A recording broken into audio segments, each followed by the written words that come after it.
Blessings, blessings, blessings, bro. Many blessings. Especially on a beautiful day like today. Many blessings. Got some blue skies with some sun out, no rain, no snow. Just a light jacket. Dig what I'm saying? Grand Rising, everybody, Grand Rising. Yeah, we out here in Seattle. Come to pick up my mama from the airport. The flight got delayed, so I'm out and about, feeling the vibes. Been done walk the trail on both sides. Got a little park back there for the kids. Sun peeking over, barely peeking over. See the shadow over there, but got some sun right here. Hey Steve, hey Michael, hey David, hey Slasha. Already got a natural clicker for the kids. You know how they like their little fidgets, but we got us a natural one. You know what I'm talking about? It's really fascinating too to know just how the waves are very calming.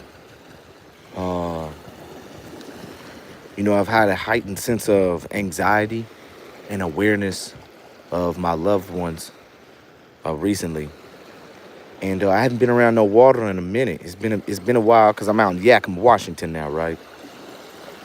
And being out in Yakima, there's literally nothing. it's, it's pretty bad. There's literally nothing out there, bro. And since there's nothing really out there, you know what I'm saying? It's kind of like, mm, it's just not fun. And so coming out here to Seattle is very nice just to hear the waves, the random beat, the random movements, tones, and frequencies, the noise, when everything in my life has just been so quiet, you know. And to come and to get around this peace of nature and the beauty. It's like this morning I'm coming from Yakima through the pass. It was dangerous pass. It was really icy. Uh, the trucks are really out there right now because they out there wilding. It really is kind of unsafe. And the roads was already pretty bad. I don't like driving in bad weather because anytime I start to slide, I get PTSD from my numerous of accidents from sliding or hydroplaning, should I say. And yeah, man, it was dangerous this morning. But one town, I was up high in elevation and altitude, and I could see the city before me, and there's mountain ridges on both sides, right? And as I'm coming in, you can see this thin cloud covering the whole city, and we above it. We riding above it, and just looking at that thin layer of cloud that completely covered the city, and being able to see the lights kind of shine through those clouds, bro. It just leaves me in awe, And life is beautiful. There's so many things to be thankful for. And I really hope a lot of y'all are being thankful for the things and cherishing the things that you have currently in your life. I really need you to understand from a person who has gone, damn near 10 years with people in my life that I cherish, and then having those people disappear so quickly makes you realize just how much you should cherish what you have currently. And if you're not, man, I'm telling you right now, I don't care. The holidays, okay, cool, yeah. But really, really love the ones that you have currently, that you can, while you can. Because there could be any moment. I don't know how to stress this enough. And I've never, in my life, ever think that I would, be at the point where I'm at now where I don't have my family consistently right here running up and down these rocks with me. You see what I'm saying? Like me being here, my whole fam should be collecting, like we always used to do. And that's just not the same these days. And word of advice, hug the ones you have now, bro. Get rid of the issues that you have. Because the small issues that you have in front of you that you are so mad and angry about, in all actuality, is not worth losing the most precious thing that you have in this world, which is time. It's not money. It's not material possessions. It's the time and the memories that you make. You know, you see this lady right here. She holding a kid. You know, just out here with the experience. And I just really hope y'all are cherishing. I really wish that, I could tell all of y'all right now to go hug someone that you can, and then come back and comment, hugged and done, just so I can feel that the energy that I'm pushing out towards the rest of this world is being manifested and placed into another. Oh, listen to that. Yes. Mm.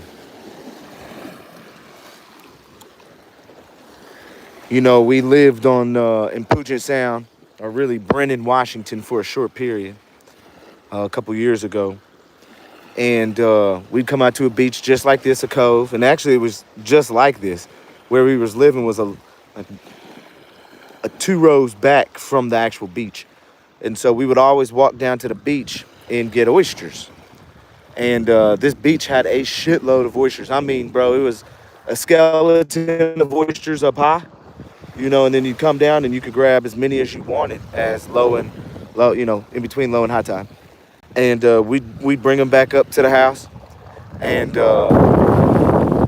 we boiled them bad boys, steamed them bad boys. And I'm talking about some of the best ever times was eating those oysters, steaming those oysters, and eating them with the fam. God, I can remember right now. Shit's so good, bro. Get a little bit of tapatio on that thing. Aye, Poppy. Get it a little spicy. You know what I'm saying? And with the steamed oysters. That shit. I'll never forget it. And then it'd be cold, right? And we looking out at the bay. Literally, like, we had a spot that was just like this. Not at the very bottom, but it was like 2 rows up. And the hot tub beater, right? We had a hot tub, and we looking right out there. Shout out to Candy. Thanks for giving us great times out there.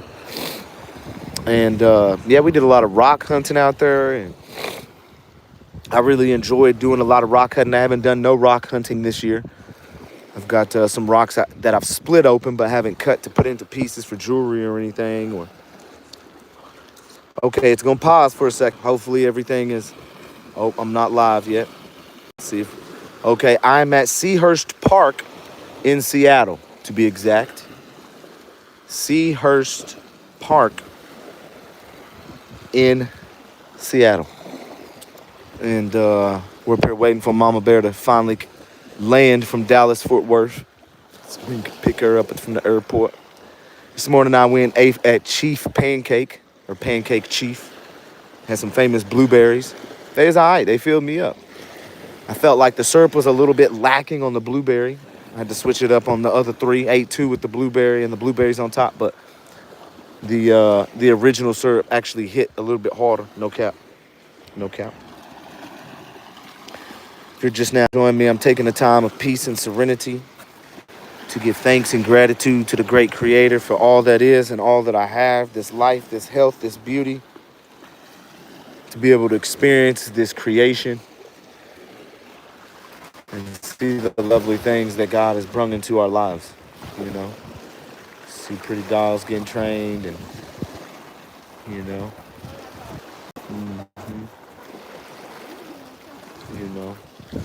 It's beautiful, man. I really want to see in the comments right now, what are you appreciative of? What are you thankful for? That's what I really want to know. I want to tap into my people, and I want to know what y'all are appreciative. What am I forgetting that I should be appreciative of? Hugged and done, KPS Smooth. I love it. I love it.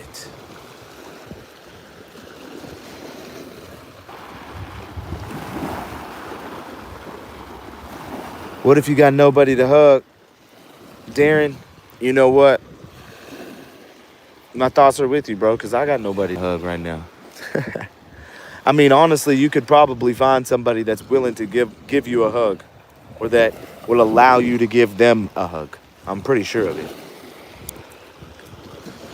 Pretty sure you could walk out in public and say, hey, I'm giving out free hugs today because I really don't have anybody to hug.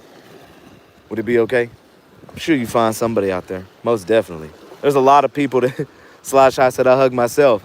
And sometimes that's all you can do. But I'm sure that there are other times that you can literally go out in public and find someone to hug. And I wonder how much actually enjoyment that would bring to others. I wonder how much rejection you would get. I wonder how much acceptance you would exceed. Look, now we got everybody giving hugs for real in the chat. And that's how it's supposed to be.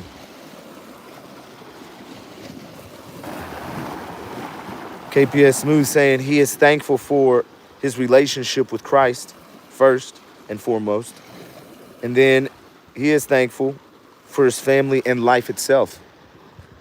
Great Creator being first. You know, that's been I have to tap into that and give a little bit of my own experience and just personal things currently going on in my life. I haven't been putting God and the Great Creator first. I haven't been giving my thanks and gratitude as much. I've been living in a better state than where I've been at over the spectrum of the year, but I ain't been putting God first, and that's making me realize I need to put God first, you know, and then then allow my family to fall in alignment with thanks and gratitude to the Great Creator. Jonathan says that he's thankful that God has given him an opportunity to stand up for our liberties. And you know what? I got to say I'm thankful for that too, because without the Great Creator, I wouldn't be in the position where I'm at. I think if y'all have been with me for quite some time, you know that, God has placed this into my lap as far as liberty, justice, unity, compassion, honor, respect, and a dedication and drive. The wisdom, right? Because I can have all the knowledge that I want in this world. Anybody can get all the knowledge that they want in this world, okay? But knowledge is not wisdom. Wisdom comes from discernment, and discernment comes from the Great Creator. That's that inner spirit, That's the essence of being, which only the Great Creator is going to give to you. And it comes with intuition. But that intuition, again, taps into the soul aspect, the spirit. And that spirit is always connected with the ether. And the ether is Christ. Or not I say Christ, but God in general, right? Because the Christ is the ether. The Christ is the consciousness. The consciousness remains within you at all times, right? If we get into, just what like biblical scripture says, Christ, y'all gonna do greater things than me. Like I ain't the only one out here that can do this. Y'all just need to tap into yourself. And that's some of the things I learned from Mary Baker Eddy,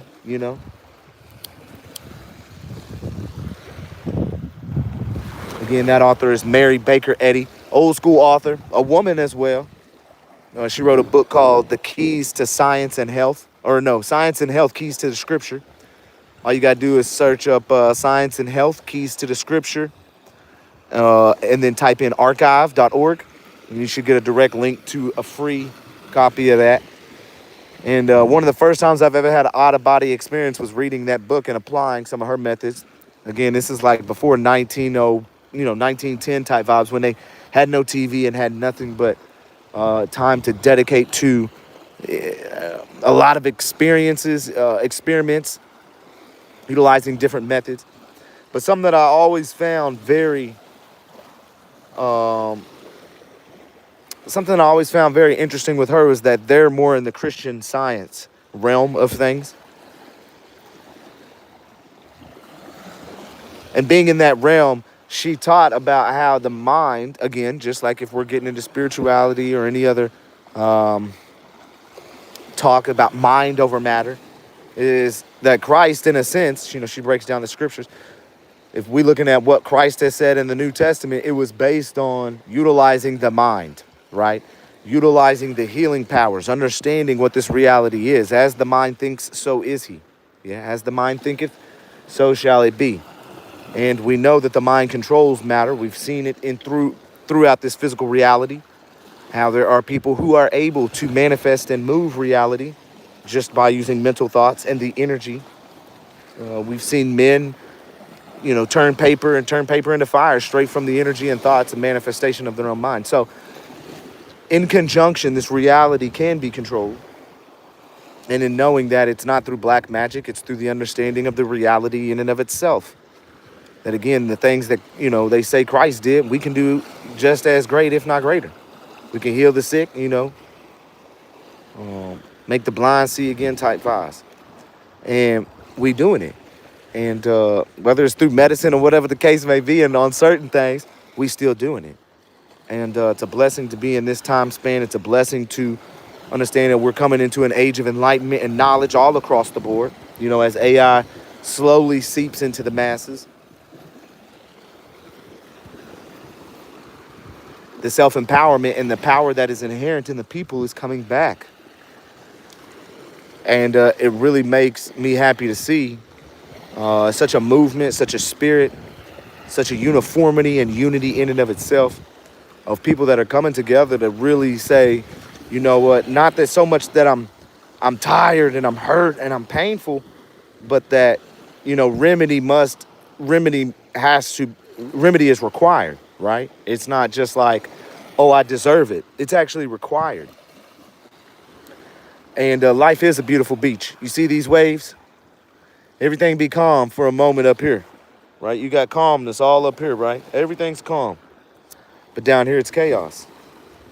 So at certain points and moments in life, we're going to go through tragedy. We're going to go through smooth points. We're going to go through dry periods. We're going to go through wet periods of movement, right? As we have all this movement before us.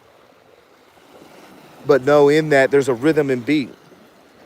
And if you tap into that rhythm and beat, shout out to Tennessee, then you can ebb and flow like a bamboo when the wind blows, you dig? Rather than an oak that stands and breaks. I love you all. And we'll talk again soon. Peace and blessings from Seattle, Washington.